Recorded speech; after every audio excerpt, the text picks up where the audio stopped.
Voilà, bonjour. Je reviens pour le problème de MG 2022. On va essayer de corriger ça. Bon, c'est un long problème, il y a 6 parties, donc on va y passer un petit peu de temps. Il était peut-être un peu surprenant, d'abord parce que c'est le premier problème, quelle émotion, dans l'histoire de l'agrégation de mathématiques qui est centré sur la théorie des représentations. Donc quand même, à ce titre, c'est intéressant de le regarder, d'essayer de le disséquer pour voir quelles sont les techniques de base en théorie des représentations qui sont utiles au niveau de l'agrégation. Ça pourrait être utile dans le futur.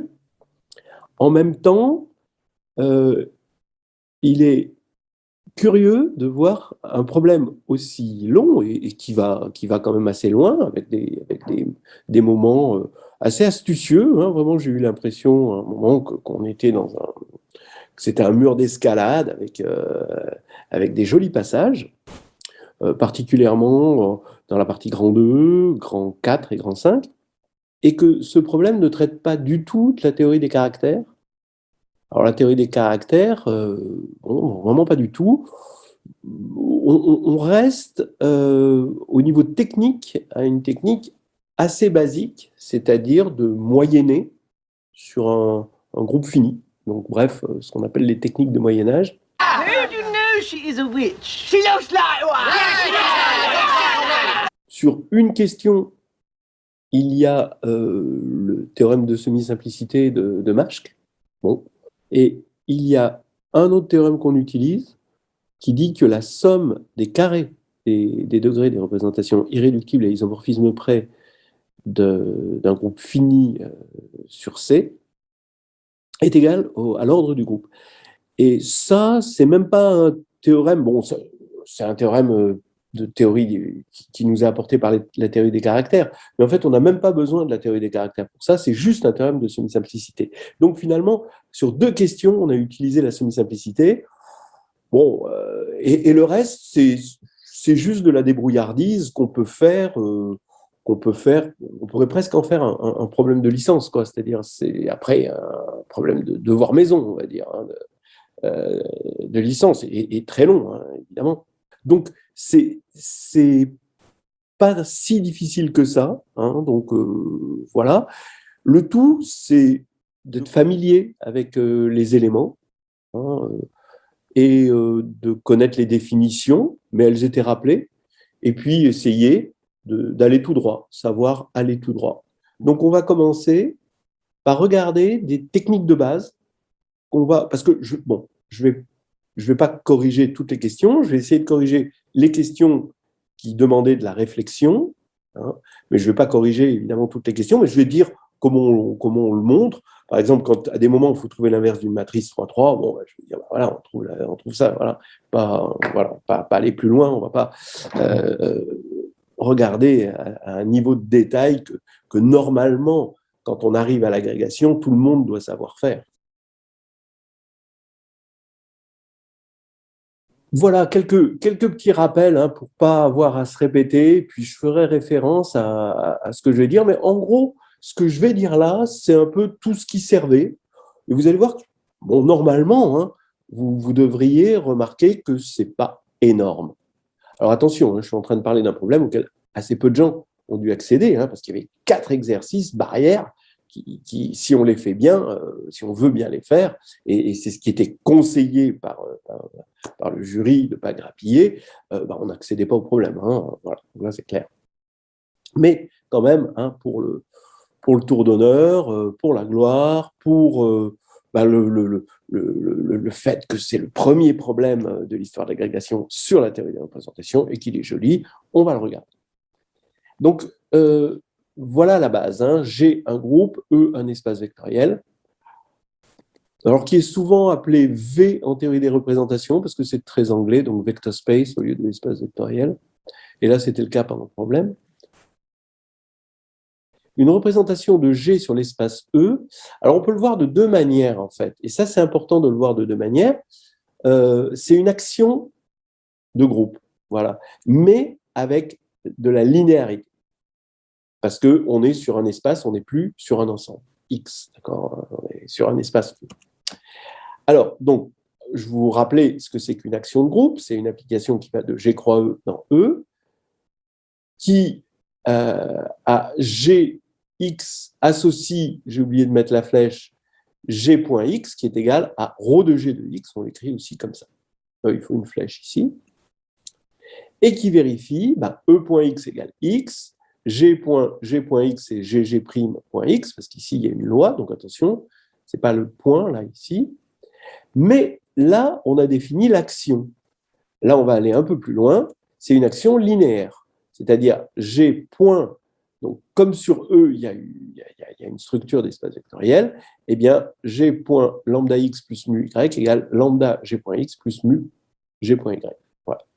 Il revient à dire qu'une représentation de G, c'est un morphisme de G dans GL de E qui envoie G sur ρ G. Alors, je vous rappelle qu'une action tout court de G sur un ensemble, on regarde ici que l'ensemble, eh bien, ça revient à un morphisme de G dans le groupe des permutations de l'ensemble.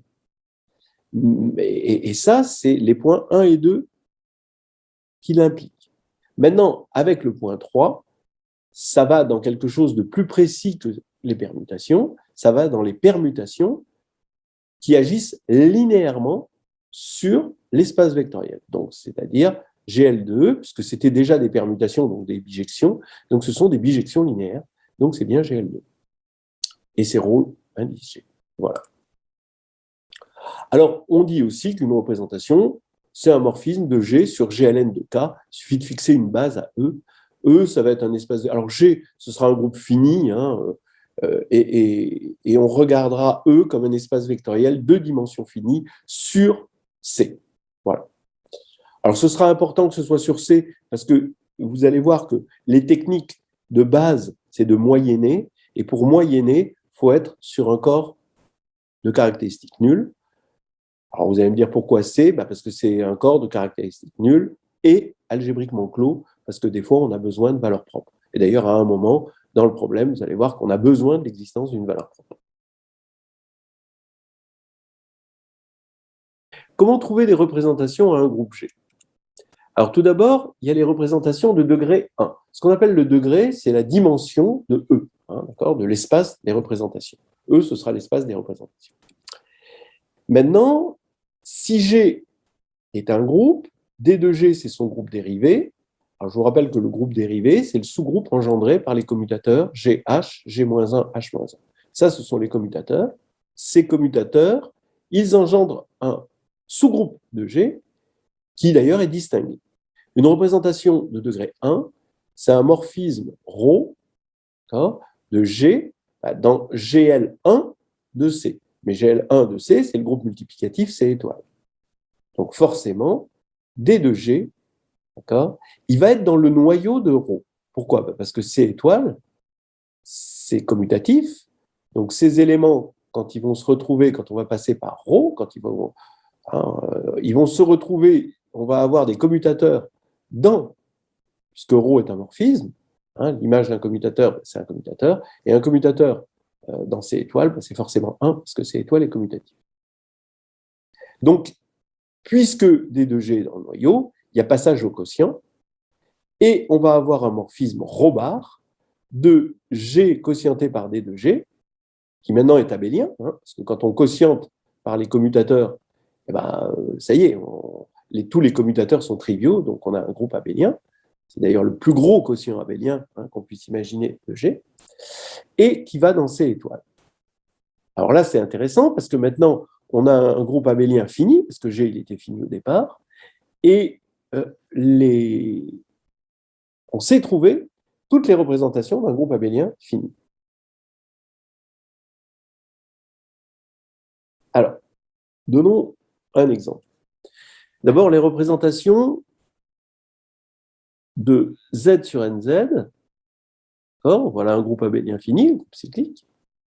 Elles sont données par les ρ oméga, donc Z sur NZ, dans C étoile, qui à la classe de K associe oméga puissance K, où oméga parcourt l'ensemble des racines n-ièmes de l'unité. Au départ, on définit un morphisme de Z sur C étoile, puis comme oméga, c'est une racine énième de l'unité, il passe au quotient de NZ.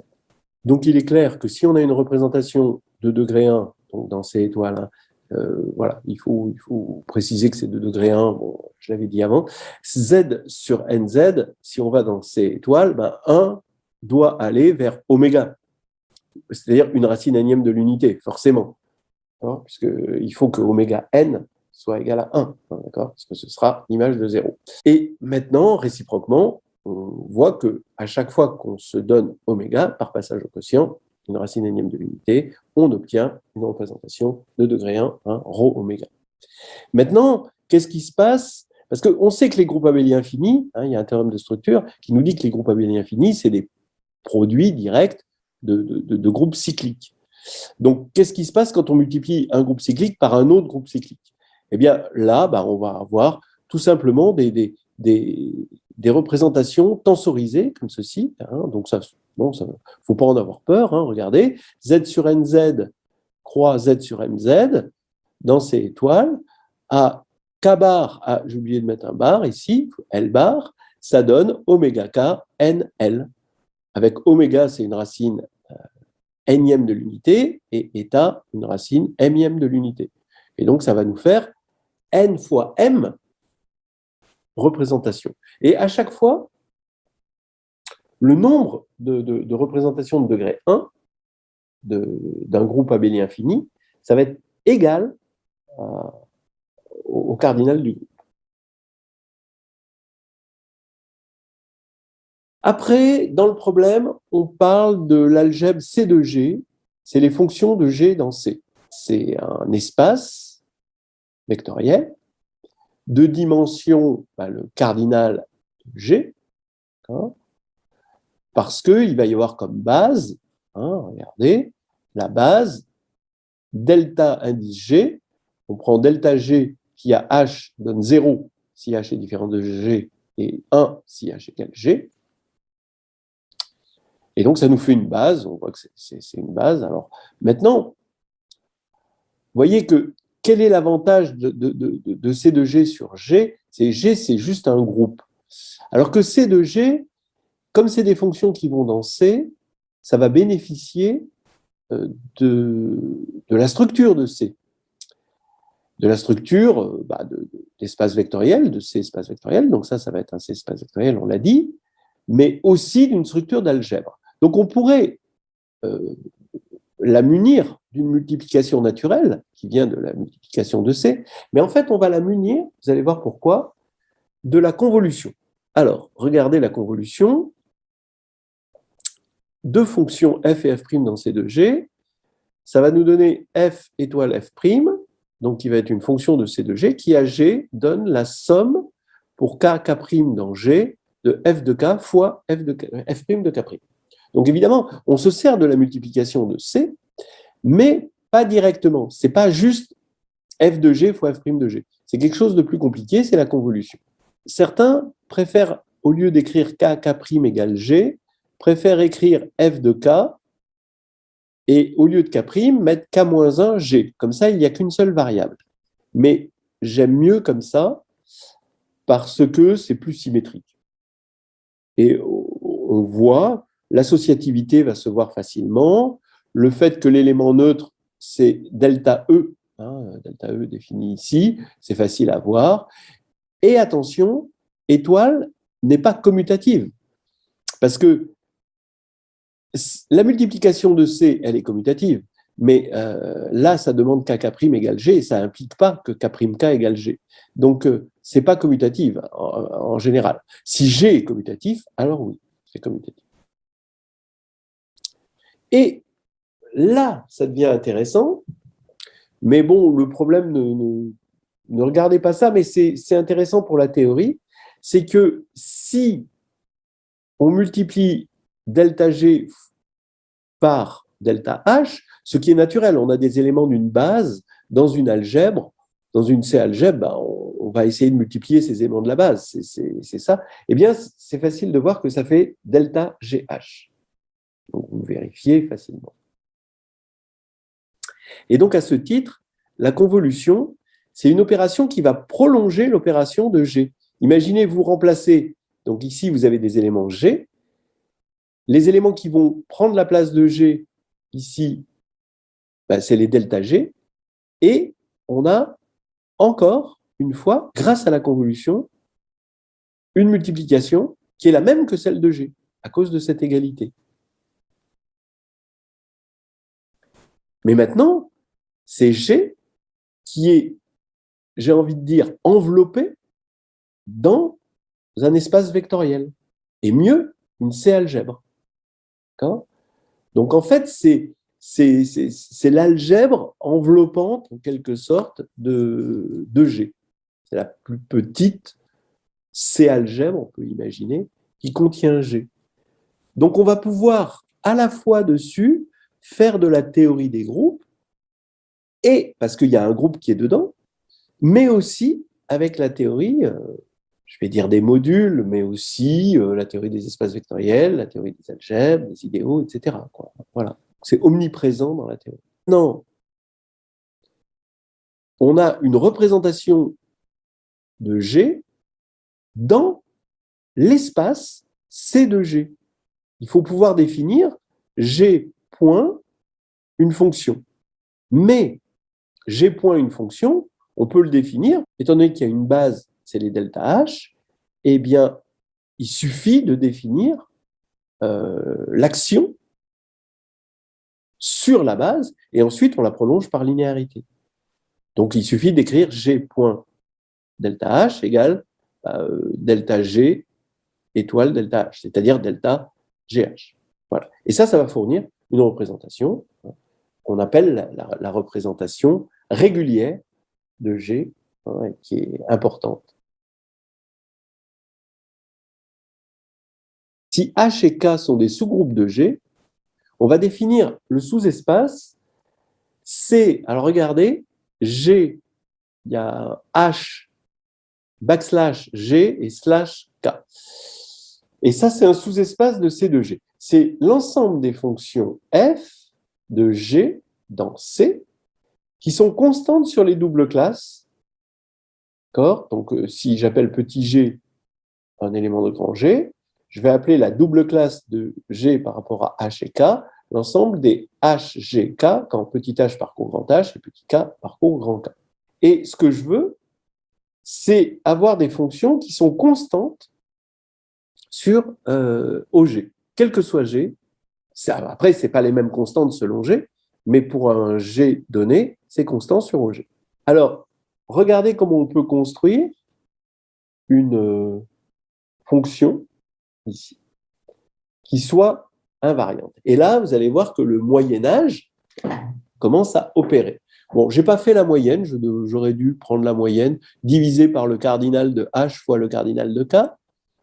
Voilà, mais regardez, je définis f bar, donc à partir de f, je définis f bar de G, qui est égal à la somme de hk dans grand H croix K, des f de petit h G, K.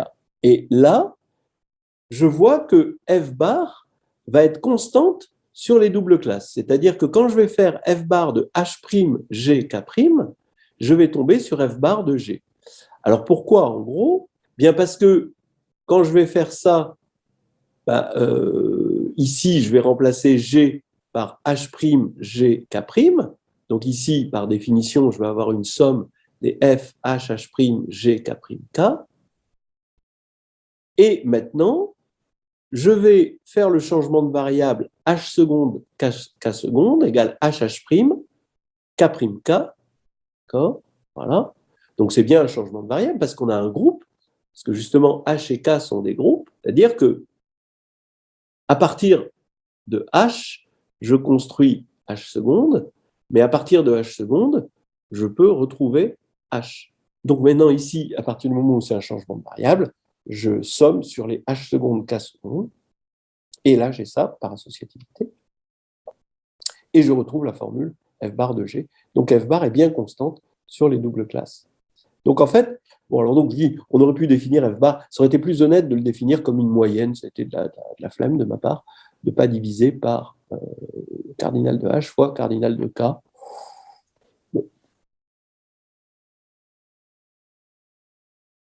Plus généralement, si E est un espace sur lequel G agit, on va noter EG, comme ça, en indice supérieur. C'est l'ensemble des X de E qui sont stabilisés par tout G. D'accord ? Rho de G de X. Je vous rappelle que Rho G de X, c'est l'action de G sur X. Et encore une fois, si on veut construire des éléments de EG, on le fait en moyennant. Donc il faut s'habituer, et surtout dans ce problème qui était finalement, qui pouvait se faire avec très peu de théorie, il y a pratiquement zéro théorie, eh bien on revient aux fondamentaux de la théorie quand on est sur un corps de caractéristiques nulles, c'est-à-dire la moyenne, ici.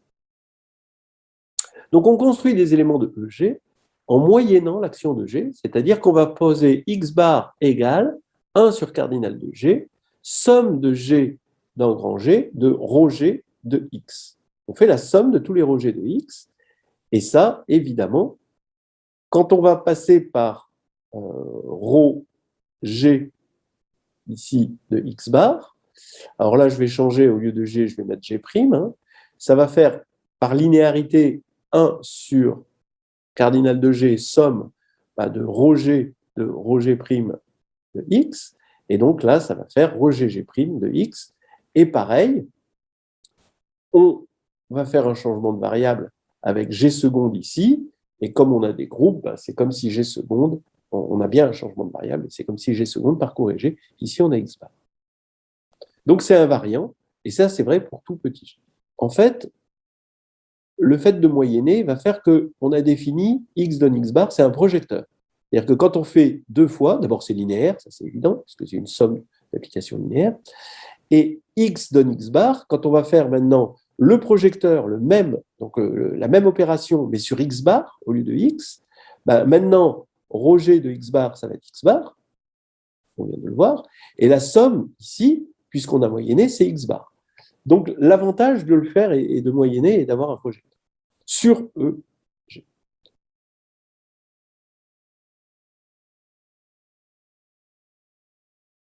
Alors attention, quand on fait de la moyenne, on obtient toujours des invariants.